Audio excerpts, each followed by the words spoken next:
We're here in the beautiful Singapore at Consensus, and we're here with Ocean Protocol. Actually, one of the most, I think, quite a popular ICO it was in the Netherlands, of pre-ICO, I must say. Yes, we did a pre-token launch earlier this year, which was hugely successful, and we're really pleased that the community is actually way behind us on all, in terms of believing in us, in terms of how we are going to actually open this whole world of data exchange.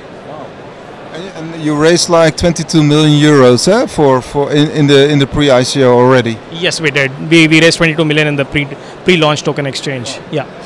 And what are the next plans? Developing the platform, or what is? So we are actually tackling this from multiple directions.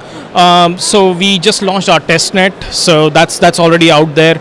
In addition, we are also working with MNCs, with governments, with regulators in terms of making sure that we have the right kind of use cases out there, so that the people who actually have data and those who do not have data or who want to actually consume the data can actually work on the platform. So we are building it for consumers and we're building it for data publishers. So we are concentrating on those people while we are also building the platform. So we are still online to actually launch the network by March next year. Right. Yeah. And maybe you can tell something about the technology. I mean, it's not proof of work. It's not maybe the model, the blockchain model. So we are actually using Ethereum. So it is using what Ethereum really does. So that it is proof of work. We have we do believe Ethereum is going to actually move towards proof of stake. But at the same time, the thing to realize is that there are a lot of actions that actually happen off chain. For example, data is actually is off chain, metadata is off chain, and so on. So the kind of access controls that are required by the protocol itself is actually catered to. So it actually takes care of those kind of scalability things that actually the protocol really needs to take care of. Yeah. So you're confident about the roadmap of Ethereum itself, that it will scale up accordingly. I mean, no scalability problems. Well, that's what we hope. The reality is that the Ethereum community is actually the largest one out there. It's the most mature platform there. So we are actually behind it in that sense. We are hoping that as we actually scale and so on, we'll actually see those kind of changes. So there's a push and pull that will happen. The developer community is going to demand something, and then similarly there's going to be that demand being fulfilled by the Ethereum community. But we think that for us, we are actually not necessarily married to a specific kind of blockchain. As long as it fulfills and provides those functionalities that we need from a blockchain, we'll actually go with that. So in that sense, we'll be agnostic. We are completely focused on a decentralized data exchange protocol.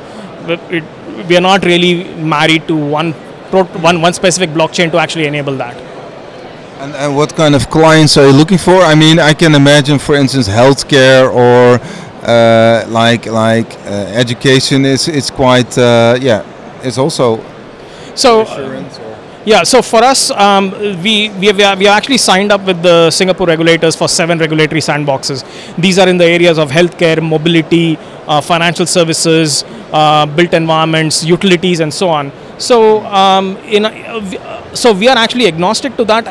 But we do understand that some of the most difficult data sharing problems come about in places like healthcare. So and somehow by some sheer luck, we are actually closer to those kind of use cases. So if we solve that, whereby we have these regulatory issues whereby the data cannot actually leave the premises, we cannot actually download that data because there's PII data and so on.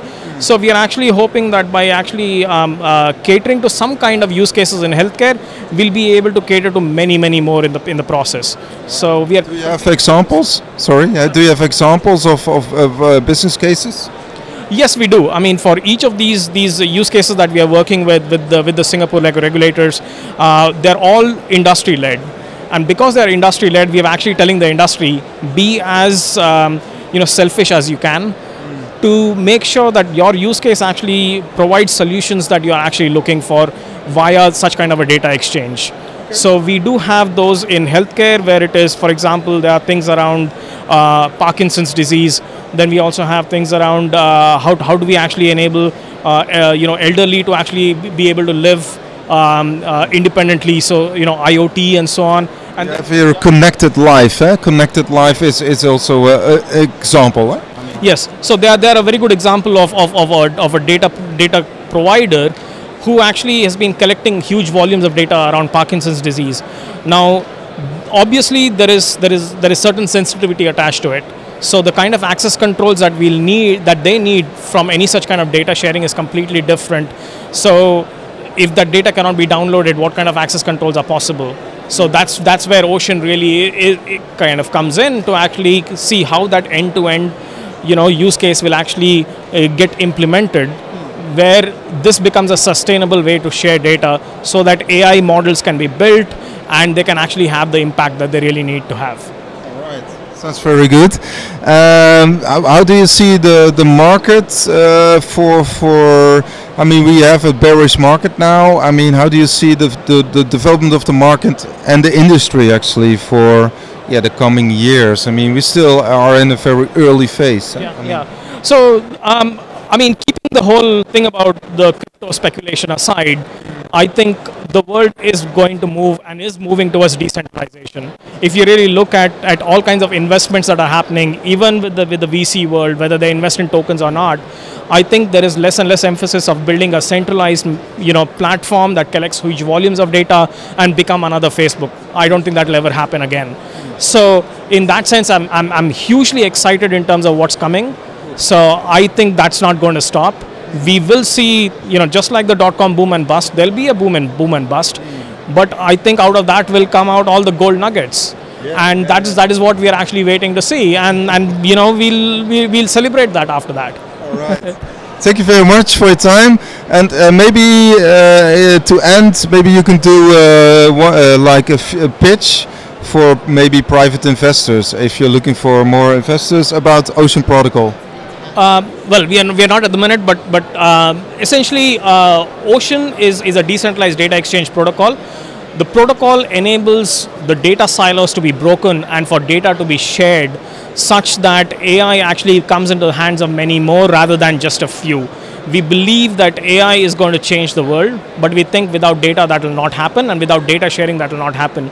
So we're building a protocol that enables multiple marketplaces and multiple data services to be built on top of that, and we believe that such kind of a protocol is what is needed for the world to actually move towards a much more flatter world, a much more decentralized world, a much more fairer world, and we think that Ocean will actually enable that. All right. Thank you very much. Thank you very much. And all the best. Appreciate it. Thank you. Yes.